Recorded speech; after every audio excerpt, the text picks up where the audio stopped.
Bom dia, meus queridos. Muito bom estar com vocês. Hoje eu fui incumbido de fazer esse encerramento da série O que 2020 me disse. E eu gostaria de compartilhar com vocês um pouco dessa minha caminhada do que 2020 me disse. Que Deus possa nos abençoar, assim como tem me abençoado. Então vamos lá, quando a gente olha para 2020, uma frase meio que salta na nossa rotina e essa frase veio que desconstruindo tudo aquilo que a gente podia imaginar, que seria a nossa velha caminhada do nosso dia a dia, como a gente vivia, como a gente estava, né? As nossas rotinas, trabalho, família, lazer, tudo isso foi afetado com essa frase, o novo normal. O novo normal se estabeleceu e aí toda uma sociedade começou a se organizar de tal forma que enfrentar grandes desafios da nossa agenda do dia a dia, né? As demandas aumentaram, para alguns diminuíram, muita gente agora dentro de casa, outros nem tanto. Algumas habilidades a gente teve que desenvolver por conta da tecnologia. E aí todo esse cenário também revelou como a gente tem construído a nossa vida. Muitos se depararam com o trabalho invadindo a família, né? O tempo com Deus, o lazer, os amigos, o trabalho ali por conta de você ter que estar conectado. Então aquela coisa de você estar à disposição por conta da tecnologia que vem hoje nos oferecer, a gente acaba que definitivamente tendo esse tempo e essa nossa caminhada como vida de verdade é apenas aquilo que resta dentro da nossa agenda. O que sobrou do nosso tempo. E aí, esse resto é o que a gente chama de vida de verdade. E não que isso já não tivesse acontecido antes, né? A gente também, por conta do trabalho e toda essa caminhada, mas muitas das vezes a gente acaba que o resultado de tudo isso levando a gente a algumas questões, quando a gente coloca o tempo com família, tempo com os filhos, né, lazer, né, a ponto que, assim, eu na minha reflexão, eu falei, a gente podia trazer até uma música para a gente exemplificar isso, né. O grupo Titãs tem uma música chamada Epitáfio, que eu acho que, assim, seria como se a gente apoderasse dessa música para a gente exemplificar e vocês entenderem como é que seria isso. E a música diz assim: deveria ter amado mais, ter chorado mais, ter visto o sol nascer. Devia ter arriscado mais, até errado mais. Ter feito o que eu queria fazer. Quando olho para essa música, a grande questão para mim é: por que eu não amei mais? Por que eu não chorei mais? Por que eu não tive tempo para ver o sol nascer? E a gente poderia continuar e a gente se apoderando dessa música, dizendo assim ainda: por que eu não tive tempo para ver meus filhos crescerem? Porque devia, como se diz, não tive tempo de olhar, eu devia ter olhado mais, na realidade, nos olhos da minha esposa. Eu devia ter, e aí isso se estende para muitas questões, para muitas áreas, mas parece que o sentimento não é só do deveria. Eu entendo que a gente poderia ter ainda ido um pouco além, né? Que não é só aquilo, eu devia ter feito isso, não. Parece assim que a letra da música deveria ser: eu queria ter amado mais, eu queria, mas eu não consigo. Esse é o cenário, né, que me parece não fazer só parte da minha vida. Me parece que isso também tem a ver com a caminhada de muita gente. E talvez quando a gente se depara com isso, a nossa vida precise de uma reconstrução diante das ruínas que ela acaba se encontrando. Por isso eu gostaria de falar aqui, quando a pergunta vem sobre o que 2020 falou para mim, sobre a reconstrução da vida, sobre essa caminhada. E eu quero trazer aí a história de Neemias, trazendo esse paralelo e como isso vem nos ensinar. Neemias era um homem de Deus que trabalhava como copeiro. Copeiro, na época dele, era aquele homem que tinha um total respeito pelo rei, porque ele era responsável, e é uma grande responsabilidade, responsável por cuidar da comida, dos alimentos do rei, porque naquele cenário era muito comum e era interesse de muitos querer derrubar o rei, matar um rei para tomar o trono. O copeiro era aquele que experimentava a comida para ver se não tem nada envenenado para preservar aí a saúde e a vida do rei. Neemias era essa pessoa. E Neemias, num certo dia, depois de ouvir sobre a história do seu povo, que era o povo de Israel, que foi perseguido, foi tido como escravo, e depois de começar a se reconstruir, veio mais um ataque que levou toda aquela nação a ruínas. O incêndio pegou quase todo o acampamento deles, as casas. Neemias se sentiu muito triste com essa informação e ficou com o coração com um pesar muito grande. Um belo dia, quando ele vai diante do rei para fazer o trabalho dele, entregar a comida e tudo mais, o rei percebe que ele está com o coração muito pesaroso, muito triste, que para um rei isso é algo que é de extrema importância. Aquele que vai cuidar da comida está meio triste, está meio assim, o que será que está acontecendo? Será que tem alguma coisa que está rolando? Ele está assim, foi ameaçado para não falar e tem um veneno aqui, como é que é? Então isso era muito perigoso. Então o rei chega para ele e fala: olha, tô vendo que você está meio triste e tudo mais, o que está acontecendo? Neemias olha e fala com o rei: realmente eu estou triste, porque a cidade de onde os meus parentes, os meus familiares, de onde eles são, está totalmente em ruínas, está destruído. E Neemias, ao se colocar diante desse rei e falar de toda a situação, ele ousa, e o texto fala que ele ora e ele se coloca diante de Deus, e que ele tem no coração dele restaurar ali aquela cidade, ajudar aqueles amigos, irmãos, família. Ele ousa falar para o rei: olha, rei, o meu desejo é que eu possa ir lá e ajudar eles. E o rei pergunta para ele: o que quer que eu faça?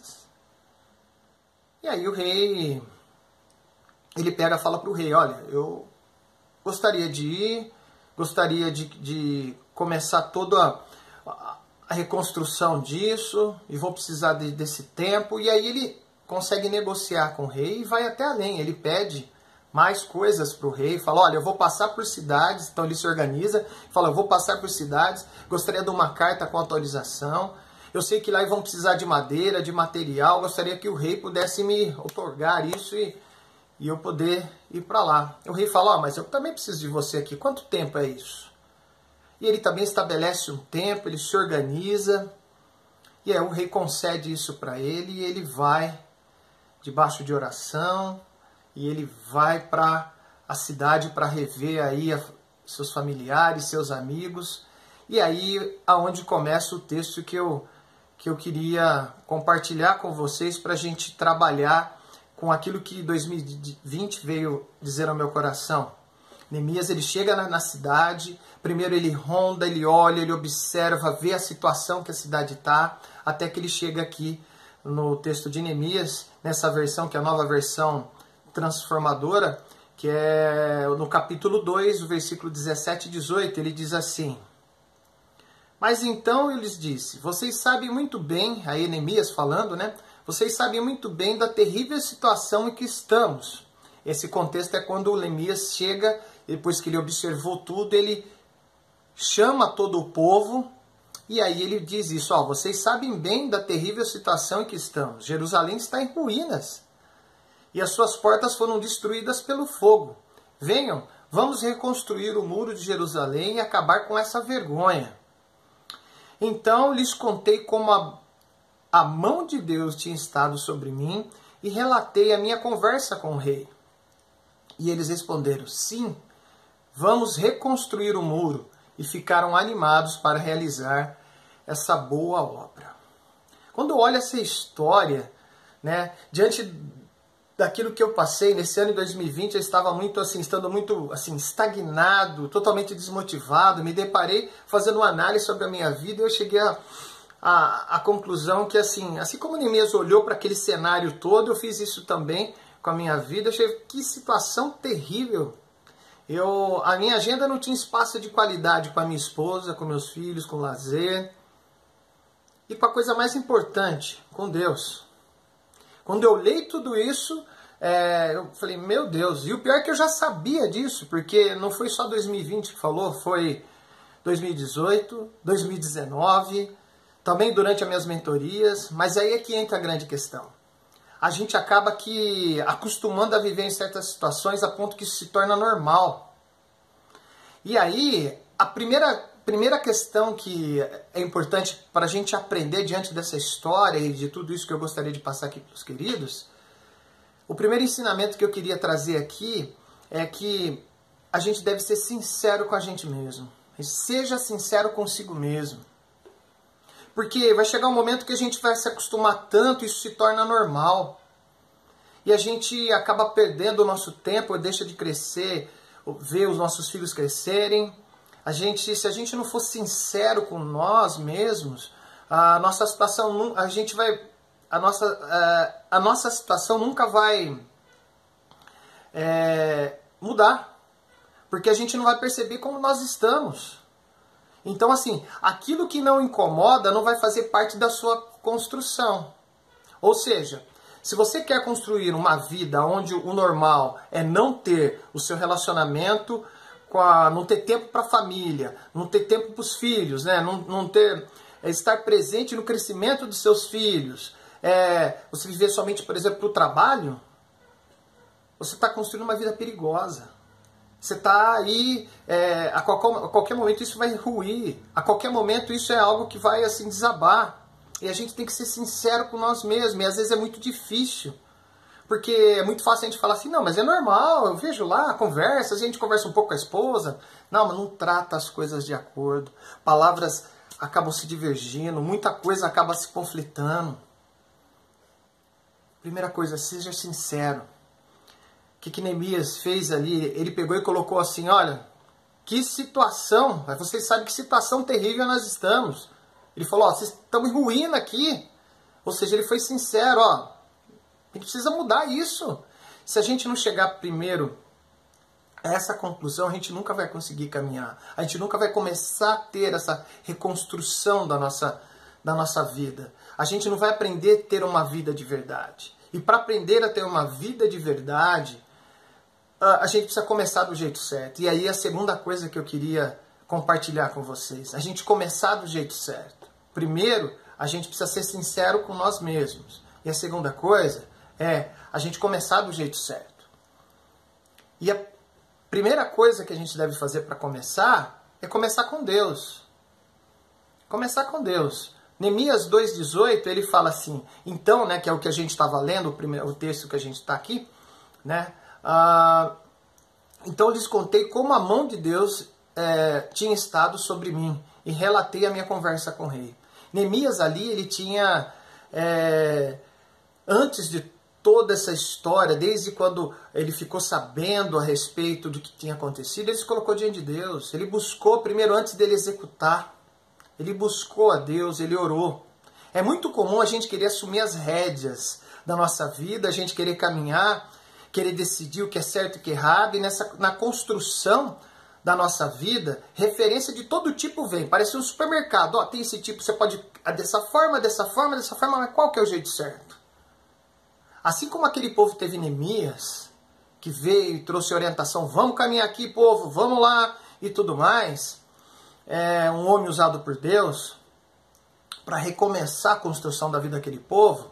Na história da humanidade, a primeira família já experimentava como era uma vida de verdade, pois eles tinham um contato direto com aquele que o criou.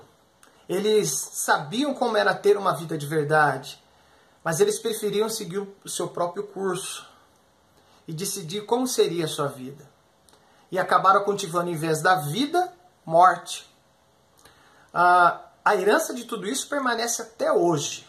Até hoje sofremos por conta da entrada do pecado no mundo.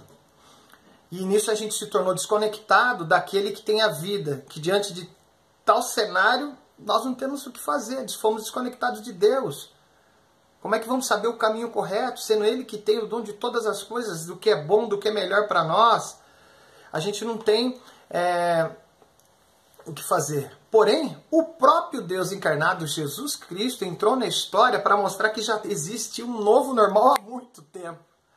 Esse novo normal já tinha se iniciado com Ele há muito tempo lá atrás. Quando Deus olha e vê a nossa situação, Ele fala, não, eu vou nessa parada. Se tem alguém que vai pagar o preço para que possamos ser reconectados com Deus e podemos ter acesso a viver uma vida de verdade, esse alguém é Jesus. Ele que seria aquele que nos reconectaria e que Ele que detém a melhor agenda que a gente pode ter. É Ele que é o caminho e o jeito certo para um novo recomeço. Então assim, a gente tem uma possibilidade tremenda e maravilhosa de que o Evangelho que foi nos dado, de começar uma nova vida e começar um recomeço do jeito certo. O texto de Efésios 5, 15 e 17 diz assim, olha que interessante. Portanto, sejam cuidadosos no seu modo de vida. Cuidadosos com o seu modo de vida. Não vivam como insensatos, mas como sábios. Aproveitem ao máximo todas as oportunidades nesses dias maus. Não ajam de forma impensada, mas procure entender a vontade do Senhor. Olha que interessante essa orientação que foi dada à igreja de Éfeso, para aquele povo, quer dizer, um povo que está dentro da igreja. Olha, cuidado, a maneira, faça uma análise, preste atenção no que como é que você está vivendo, não é? Faça uma reflexão consigo mesmo, seja sincero. Comece do jeito certo. Procure a vontade de Deus. Isso foi muito forte para a minha vida, eu analisar às vezes, porque a gente tem que às vezes falar não para muita coisa, a gente vai se deparar com muita coisa. E aí assim, para a gente poder não viver de forma impensada, a gente precisa se organizar. E aí vem a segunda coisa, o segundo tópico, né?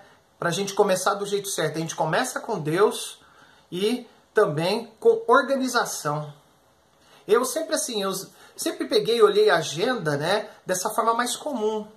Então, assim, para organizar minhas tarefas do trabalho, no conselho onde eu fazia ata, tinha agenda, mas toda essa questão me veio a entender a importância da agenda nessa construção da nossa espiritualidade. E aqui eu não estou falando dessa agenda comum mesmo, como eu falei, mas sim de uma agenda na construção do nosso ser. Uma agenda diferente, uma agenda daquilo que nós queremos ser.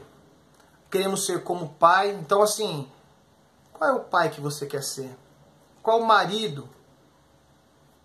Que tipo de cristão você quer ser?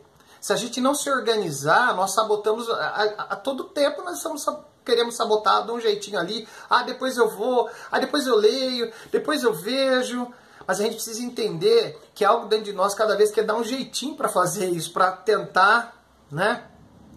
E aí eu entendo que assim, essa agenda que eu pensava para a minha vida, estava muito ligada a essa agenda comum. Então, onde tem as demandas que eu vou cumprir. Eu vou ler a Bíblia, vou fazer isso, vou fazer. Mas, na realidade, essa agenda que eu estou propondo e que Deus veio falar em 2020 para mim, é uma agenda que vem, exatamente, ela é proativa. Ela sempre vai me levar nesse caminho aí. Por isso que eu falei que, primeiro, a gente tem que ser sincero com nós mesmos. A gente precisa caminhar nesse caminho com Deus, de organização. Porque isso tem a ver com aquilo que eu quero ser, com aquilo que eu almejo ser, com a família a qual eu estou construindo. Por isso eu preciso reconstruir a minha vida. Quando eu me deparei com as palavras de Jesus em Lucas 14, 28, 31, me fez mais pensar ainda na questão da organização. Olha o que ele diz. Quem começa a construir uma torre sem antes calcular o custo e ver se possui dinheiro suficiente para terminá-la? Pois se completar apenas os alicerces, ficará sem dinheiro e todos irão dele. Dizendo, esse começou a construir, mas não conseguiu terminar. Ou, quem iria à guerra sem antes avaliar se seu exército de 10 mil poderia derrotar os de 20 mil que vêm contra ele? É muito claro que Jesus estava falando, a gente tem que se organizar. Por isso, quando eu falo que a gente tem que começar do jeito certo, isso falou muito ao coração, eu falei, eu preciso me organizar. E a minha organização tem que ser proativa para eu entender para onde eu quero chegar, de quem é meu coração, para onde eu vou caminhar.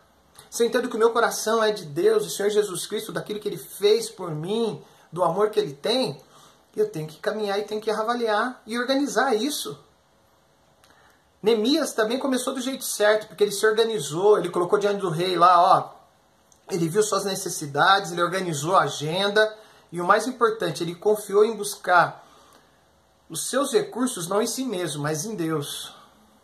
Neemias sabia que para a reconstrução da vida do povo, a organização do tempo e todas as suas deficiências deveriam ser apresentadas a Deus. Aí sim, a caminhada seria saudável. Quantas vezes a gente quer construir a nossa vida toda remendada, deixando nossas áreas todas da nossa vida muito frágil. A gente faz mais ou menos, não deu tempo, deixa, quando vai ver, tá meio, né?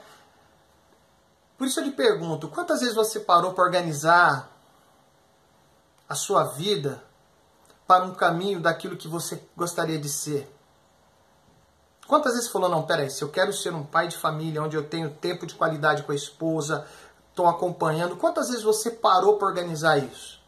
Às vezes você pode até organizar a sua agenda, eu tenho isso, mas quanto dessa agenda é proativa em te moldar segundo a vontade de Deus para isso? Outra questão, qual foi a última vez que você sentou para conversar com Deus e dizer a Ele que precisa dele para organizar a sua rotina e sua agenda? Quando eu me deparei com isso, meus queridos, eu falei, meu Deus, está tudo errado, eu preciso de Jesus, eu preciso do Evangelho. Por isso, eu lembro que num das séries passadas aqui, acho que foi a última série, o pastor falou a respeito, né? O pastor Rodrigo falou a respeito, num versículo que fosse aquela, como um motivador, algo que sempre você tem que estar lembrando, e eu queria compartilhar com vocês esse versículo, que se tornou como uma oração que eu entendo que a gente devia fazer todos os dias, que é o Salmo 143, 8. Lá diz assim, faze-me ouvir do teu amor a cada manhã, pois confio em ti, mostra-me por onde devo andar, pois me entrego a ti. Isso era algo que me alimentava todos os dias, todos os dias, todos os dias. É a oração que eu preciso e eu entendo que todos devem fazer. Sabe por quê? Porque isso nos leva à terceira parte que eu queria compartilhar do que 2020 me disse, que é ser resiliente. Se eu não coloco essa oração, se eu não busco a Deus, se eu não vou, porque ser resiliente é algo que nós vamos ter que desenvolver e ser diante de todo esse processo de reconstrução. Olha o que a psicologia fala a respeito do que é ser resiliente. Fala, resiliência é a capacidade do indivíduo de lidar com problemas, adaptar-se às mudanças, superar obstáculos ou resistir à pressão de situações adversas. Choque, estresse, algum tipo de evento traumático, sem entrar em surto psicológico, emocional ou físico, encontrando soluções estratégicas para enfrentar e superar adversidades.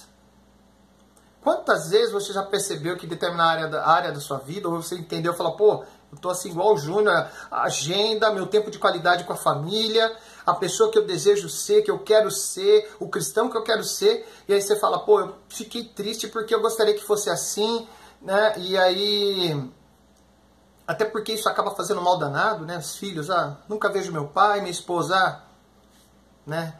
Viúva de marido vivo, né? Então a gente acaba que assim, isso fazendo mal danado para as pessoas que estão à nossa volta, e aí a gente decide mudar, mas a gente até vai pelo caminho certo, a gente começa a se organizar, a gente busca Deus, e começa a fazer todo esse processo, mas cada dia aparece alguma coisa que vai minando, minando, e você acaba se cansando até que você acaba desistindo. É fato que a gente tem são inimigos internos e externos. Com Neemias também não foi diferente. Quando a gente olha o texto, Neemias 2, o versículo 2 e 3 diz que o rei perguntou para ele: por que você está tão triste? Você não me parece doente, deve estar profundamente angustiado. Neemias fala que ele ficou com medo. Ele respondeu: que viva o rei para sempre, como o meu rosto não parecia triste. A cidade de onde estão sepultados meus antepassados está em ruínas e suas portas foram destruídas pelo fogo. A nossa caminhada, né, a gente tem realmente assim os inimigos internos que estão a qualquer momento dentro da gente. Medo, insegurança, dúvida, preguiça. A nossa própria essência luta contra a gente, né? E acaba nos consumindo. E no processo de reconstrução não seria diferente. Nesse processo, todo o processo, quando a gente vai, a gente tem que ser resiliente. Pois não existe nenhuma reforma que você não precisa quebrar, que você não precisa cortar, arrancar. Na minha cabeça saltou muita coisa assim desde o início da minha jornada, que vem medos e tudo mais, que eu luto até hoje. E essa caminhada ainda vai continuar. Mas assim, quando eu olho para a experiência de Neemias, né, eu entendo que Deus não criou para tornar a gente escravo dessa nossa própria essência, que é sempre dar um jeitinho de levar. Não. Neemias também tinha motivos para ficar triste, com medo, fraco diante disso. Mas ser resiliente não significa que a gente não possa sentir essas coisas. Não possa sentir essa situação. Mas é a gente estar nessa situação sem se perder, sem se desviar do caminho, sem acabar abortando tudo. Neemias também tinha inimigos externos, aqueles que aparecem durante todo o processo, né? E acaba aqui criando uma situação onde também não desanima. Pessoas que vieram ali e começaram a falar para ele: olha, bom, na realidade no texto fala que chegou um determinado momento onde o povo desanimou e começaram assim, que está cansado. E aí tinha os inimigos deles começaram, quando eles menos esperar, eles vão lá e vão acabar com tudo e tudo mais. Neemias tinha isso no coração. Ele sabia. E aí, assim, diante de tanta coisa, o povo fazendo pressão, tá desanimando, eu vim aqui para construir, eu me deparo com isso. Meu Deus, a gente tem que ser resiliente. A gente tem que seguir em frente.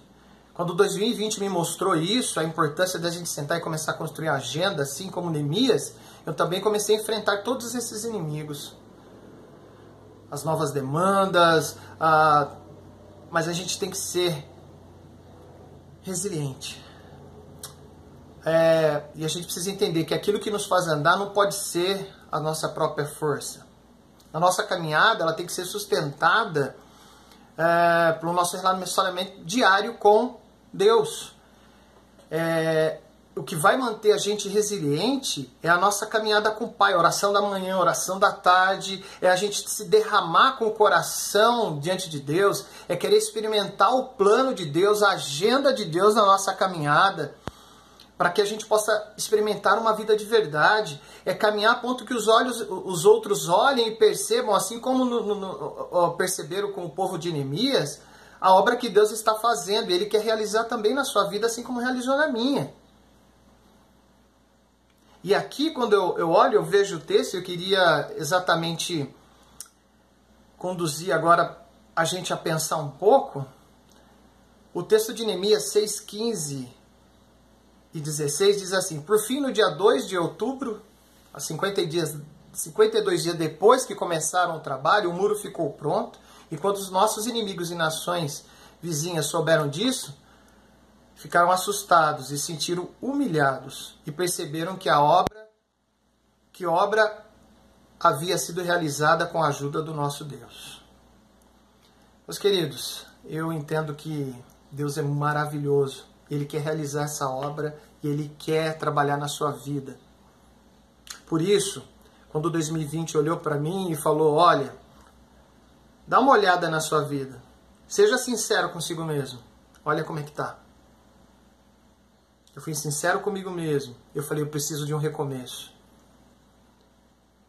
Eu continuei. Falei, então agora eu vou começar do jeito certo. O Senhor Jesus me desafiou a caminhar com Ele, me organizar. Mas Ele também disse, seja resiliente.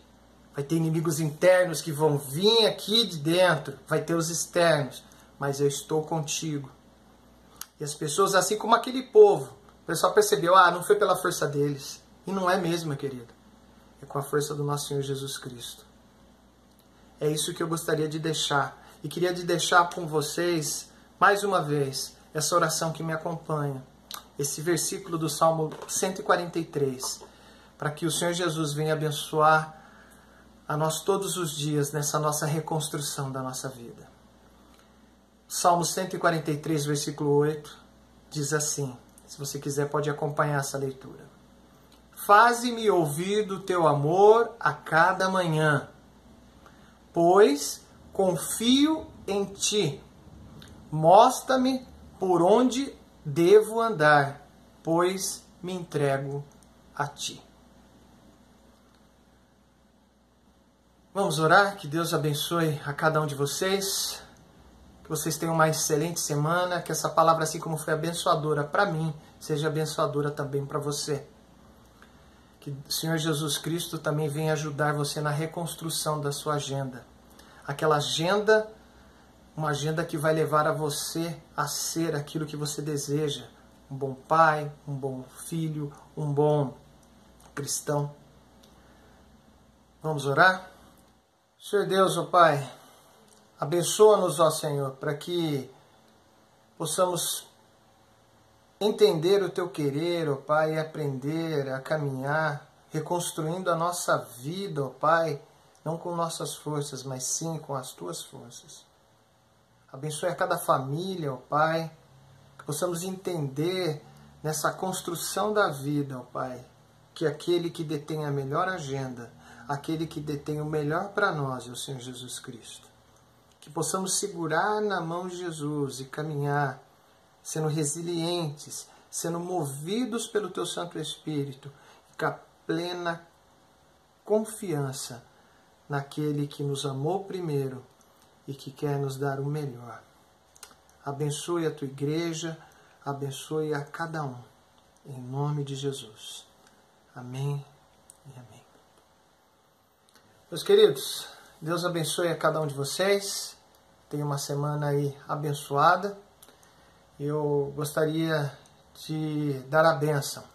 Então, estenda as suas mãos como aquele que não tem nada a oferecer, mas muito a receber. E como um gesto de receber tudo aquilo que foi falado a ti, depois traga ao coração. Eu vou dar a bênção. Senhor Deus, que a graça, ó Pai, do nosso Senhor Jesus Cristo, o amor de Deus e a comunhão do Espírito Santo esteja com cada um de vocês. Famílias, crianças que creem em Jesus Cristo. Que o Senhor abençoe ricamente todos os dias a vida de cada um de vocês. É em nome dele que nós oramos. Amém e amém. Queridos, sozinho a gente até vai mais rápido, mas junto a gente vai mais longe. Tamo junto. Até semana que vem a gente com mais um momento de encontro maravilhoso com o nosso Senhor Deus. Deus abençoe. Tchau, tchau.